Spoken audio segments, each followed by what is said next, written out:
Ashama akkam jirtu kabajamtoota maatiiwwan miidiyaa Kiilolee. Qophii keenya guyyaa har'aatiin odeeffannoowwan wayitaawaa ta'an qabannee jirra. Hanga dhuma qophii keenyaatti nu waliin ta'a. Ministeerri Muummee Dr. Abiy Ahmed godina Geediyoo galan. Ministeerri Muummee Dr. Abiy Ahmed naannoo sabootaaf sablammoota uummattoota kibbaa godina Geediyoo magaalaa Wanaagoo galan. Daawwannaa isaaniitiin waan gammachiisoo ta'an qabatanii akkas ba'an ni abdatama.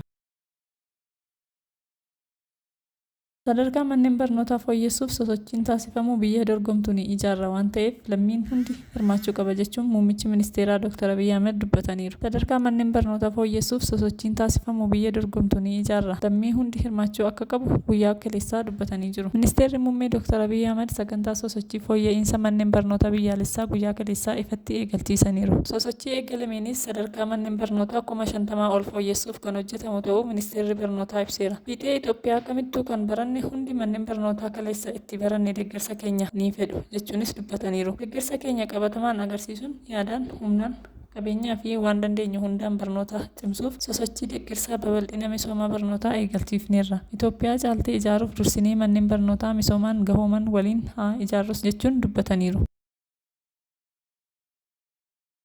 Naannoo Oromiyaatti pirojektoota fiinnaa 72 hojjetamaa jiran keessaa 12 xumuramuun eebbifaman. Pirojektoonni kunneen rakkoo gogiinsa irra deddeebiin horsiisee bultoota qoruu waaraan furuuf gumaacha olaanaa qabudha. Oromiyaa keessatti pirojektoonni fiinnaa kunneen iddoowwan hanqina roobaa qaban irra deddeebiin hongeen rakkoof saaxilamanitti hojjetamuun isaanii aantummaa hawaasaa horsiisee bulaaf mootummaan qabu mul'isuun cinatti misooma waaraa hawaasaa iddoo pirojektiin kun itti hojjetamee jiraniif hiika guddaa qaba. Yeroo ammaa kana aanaalee godinaalee Oromiyaa irra deddeebiin hanqinni roobaa itti hammaatutti pirojektoonni fiinnaa 72 hojjetamaa jiran keessaa 2 guutummaatti xumuramuun eebbifamaa jiru. Pirojektoota fiinnaa hanga ammaa xumuramaniinis bishaan roobaa meetir kiubii miliyoona 30 kuufamuun eerameera. Egaan qophii keenya har'aa asuma irratti goolabnaa. Turtii gaarii qabaadhaa. Laayik, sheer, sabiskiraayib gochuun hin dagatinaa. Galatooma.